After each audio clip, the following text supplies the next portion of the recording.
Hello, this is old Mr. Kent of MrKent.com, and if you're new to my channel, I've been riding along on a tricycle, E-Trike, telling my life story.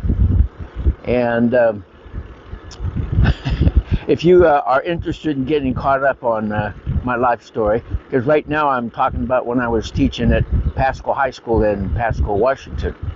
Anyway, if you're interested in getting caught up, if you click on my smiling face on the page here somewhere, it'll take you to my home page for my YouTube channel, and you can click on playlists and then find life story in that, and you can start from the beginning. I have a lot of other videos too, but this little series is just my life story.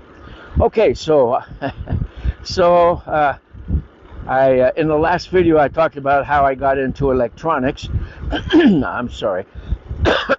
But I taught there I taught shop classes at Pasco High School for 12 years. Let me see, I got to check something out here. Okay, for 12 years. And so I got a lot of stories, but I won't bore you with all of them. The one thing, we had fun in class. I always had fun with my students and teased them and everything. Never seemed to have any problem. I can't remember any students that were really, bad problems. We just had fun. So I taught mechanical drawing and electronics and metal shop. So let me tell you some things that my students did to me. In the mechanical drawing class, we had work tables that you had to stand up to work on them with your T-square and triangle and all that. And so they were a little taller. And one day I had to run to the office. I don't know what I got in my throat. But anyway, had to run to the office. When I came back, the lights in the room were turned off. And so I went over to the light switches and turned them back on again, but the lights didn't come on. And I thought, well, did a circuit breaker, how come the lights are off? And so I was, verbalizing to the students, and they were snickering. And then finally, this one tall kid that I had in my class, he said, I can fix it. Well, he's the one that did it, He got up on all the benches, and back in those days, there was just a fixture hanging down from the ceiling with a light bulb screwed into it. So he ran around and screwed in all the lights for me again. Anyway, that was one time. Another time with, there's a dog. Okay, well, we'll hurry out of here so we can get out of here faster. Another time when I had to leave the class to go to the office or something. It was the last day of class before Christmas vacation, and it was the last hour of the class of the day. And so I had to run to the office for something. And when I came back, the room was empty. There was a big note on the board, on the chalkboard, that said, "You have a Merry Christmas, Mr. Gunnison." I'm sorry, and they all ran out. They apparently had all run out. So I sat down at my table and my desk and started doing paperwork. And right behind me, there was the door to a storage room. And I heard a sound in there after a minute or so. And then I heard a sound again. And then I decided to get up and check. Well, when I opened the door, they all come running out, hollering, "Merry Christmas, Merry Christmas." And sat down in their seats and waited for the bell to ring. So, and that was okay. Now, another story, I've been trying to think of some. Another story was when I was teaching metal shop, and I was teaching them how to weld with a torch, with a oxyacetylene torch. So I had them all kind of circled around my workbench there, and had a piece of metal.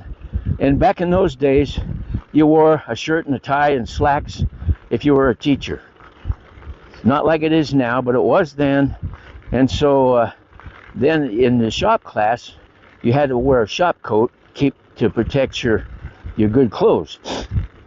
So I had a shop coat on, and so I sat down at the welding bench, and I started showing them how to weld. Now, when you use a gas welder, if you don't get the oxygen set just right, then or other things, well, then it'll pop, and when it pops, it spits little pieces of red hot metal out all over the place, just little pieces, and so you don't worry too much about it.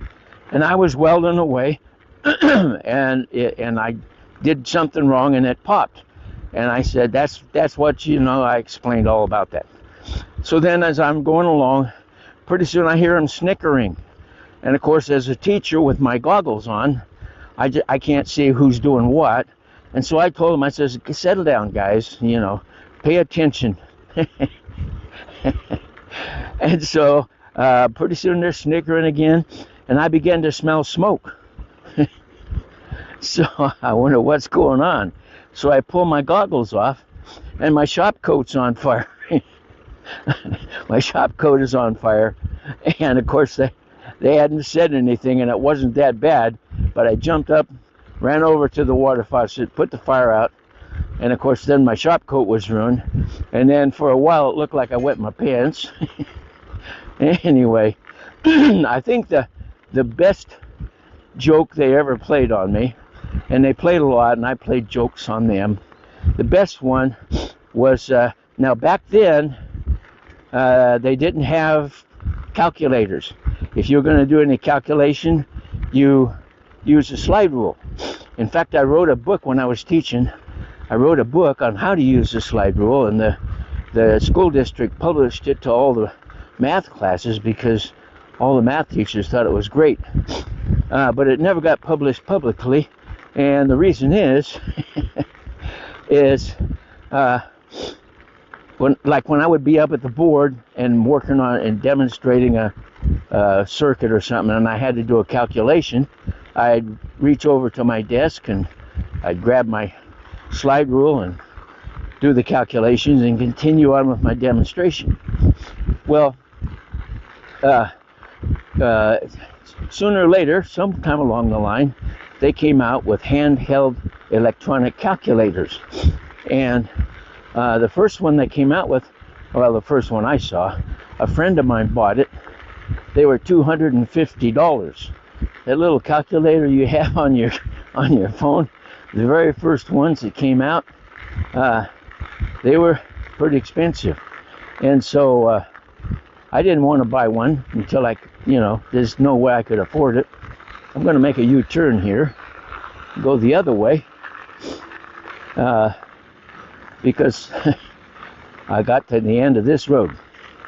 Well, anyway, so the price kept coming down as time went by, and finally there used to be a chain of department stores called Montgomery Ward, and Montgomery Ward had one on for $65.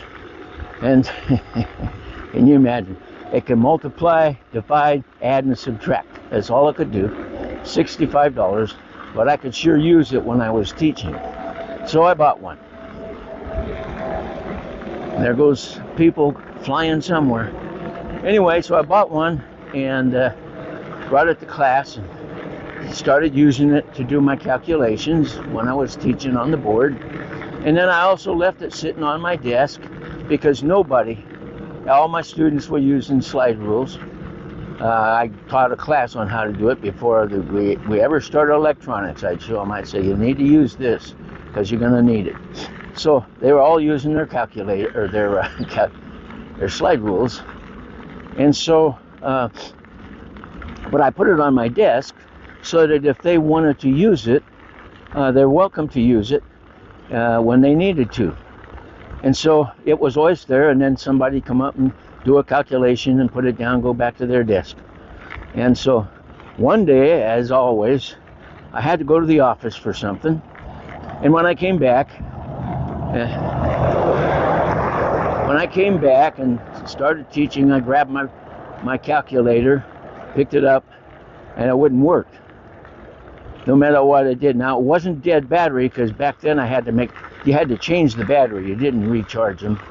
And I had always made sure I had a battery in it when if I was going to be teaching with it. And so I knew that the battery was good, but no matter what I did, I couldn't get it to turn on. Now I'm a little frustrated. $65 back then was a lot of money. And so I said, okay, who used my calculator last? And they all just sat there. I said, okay, who was the last person that used my calculator? And nobody answered, and they just sat there. And then I began to get frustrated. Yep, normal old Mr. Kid. I got real frustrated. I got really mad. I said, somebody used my calculator, and it's broken, and it cost $65, and I started getting into a scolding mode. So finally, this kid, he pulls out a calculator from under his desk, and he says, this is your calculator, Mr. Gunnison. What had happened was, he worked at Montgomery Ward in the back room or something, and somebody brought in a calculator that just like mine that didn't work. And so they gave it to him so he could take it to school and play a trick on his teacher. So anyway, yeah, I was really frustrated with that. Okay, so anyway, those were some of the things. And then I was always tinkering around with well, you put first of all, current coming from a battery isn't going to kill anybody, all right? So if you make something that runs off of batteries, it might shock them. You can design something that'll shock them, but it's not enough current to kill them. So I've been shocked with enough current to kill me, and it just knocked me off off my feet, made me lay on the floor for a while. But a battery doesn't have enough current to hurt anybody. So what I would do is I would make this little device, and I'm not going to be like my dad and try to tell you how I did it, okay? Made it a device. I would find a metal box that had a lid. I'd hook this device up. I'd make this device and fasten it inside the box. And then I would write, do not open on the box and put it on my desk. And so, well, I thought it was funny because people would, obviously, they would want to open the box. So they'd open it up and then they'd get this shock, like if you scoot across a car seat, or you know how it is when you get shocked from something like that. It doesn't kill you, it just shocks you. It's the high voltage that shocks you.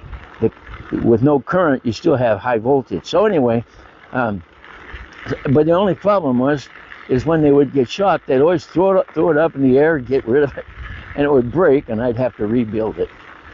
And so, and so I decided, well, now I knew how to build that. And now in my electronics class, every student had to have a project. And some students, they would order them from out back then. There was Heathkit and Graymark or something like that, and they sold kits. All you had to do is put everything together and solder it up, and you could have a radio or whatever it was you want to order. So my students would generally order some kind of a kit, and then that would be their project for the year. And they would, on Fridays is when we work on our projects, and they would work on their project.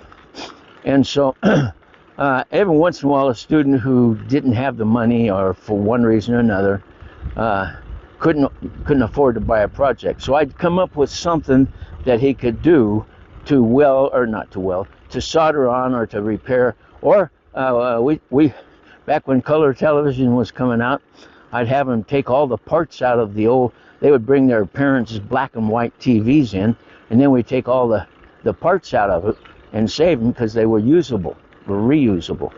So I'd have them do something like that. Anyway, this one kid came up to me, and he was a super nice kid, but he couldn't afford a project. And so since I'd been working with things to shock people, I said, I got a project for you. You want to make an electric chair? And so, yeah, he thought that was a good idea. So I went down to Goodwill. I found a wooden office chair with arms, and he's we. I wonder if I could go down this road. Let's take a look here. No, I don't think so. So anyway, and I gave him all the parts he needed to put together a shocking device that was hooked up with batteries, that was hooked up underneath the chair, and then I put a switch on the back, and we put brass strips on. We put brass strips on the arms where you would be holding on, and then the button was on the back of the chair, and you know, it would shock you like as if you just scooted across the car seat. And back then, my students had the option of coming in. If they came late, they could do 40 push-ups, or they could take a hack, or they could sit in the electric chair. So once in a while, somebody would choose the electric chair. Then we had to find somebody in the class to push the button. And so we always wasted about 10 minutes because somebody came in late. And anyway, so that was the electric chair. Didn't hurt anybody. It was just a fun game, and definitely did give you a shock, but just batteries didn't hurt anything. So anyway, those are some of the things that my students did to me, and I guess you could say I did to them. But over those 12 years, I had a lot of fun with my students, and I had some from my electronics class that even went on to start their own business using what they learned in my classes. So anyway, those are some things from the 12 years that I interacted with my students and loved every minute of it. So I want to thank you for watching my video, and God bless.